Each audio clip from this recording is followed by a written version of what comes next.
બધા ધંધા ખોલે છે તો પૂરી સેન્ટરો પર પૂરા ઉભા કરો ને. અમારા લોકો અહીંયા 30 તારીખથી આજે 4-4, 5-5 દિવસથી ધક્કા ખાય છે.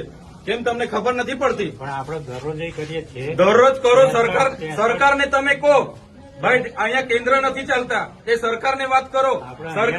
જો મામલતદાર શ્રી, આ લોકોને તમે જ રેશન કાર્ડ આપ્યા છે, બરાબર છે?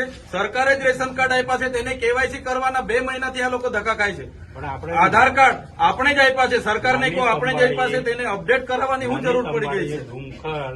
ICDS તમારે ડીડીયાપાડામાં કેટલા કેન્દ્રો ચાલે છે પૂછો અમને. ડીડીયાપાડામાં આપણે ICDS-માં 2 ચાલે છે ને એક અહીંયા. પોસ્ટમાં કેમ નથી ચાલતું? BSNL-માં કેમ નથી ચાલતું? ભાઈ તમારી જવાબદારી નથી? એને પૂછ્યું છે, બોલાવો એ લોકોને. નથી. કેમ ઓપરેટર નથી? તો એની વ્યવસ્થા કરો, સરકારને વાત કરો. ચાલો ઉપર. આ લોકો 2-2 વાગ્યાથી આવેલા છે. કેટલા જણ 2 વાગ્યાથી છે ભાઈ? આ 2 વાગ્યાથી નાના નાના છોકરાઓ લઈને અહીંયા રાત્રિ રોકાણ કરે છે. તમને ભાન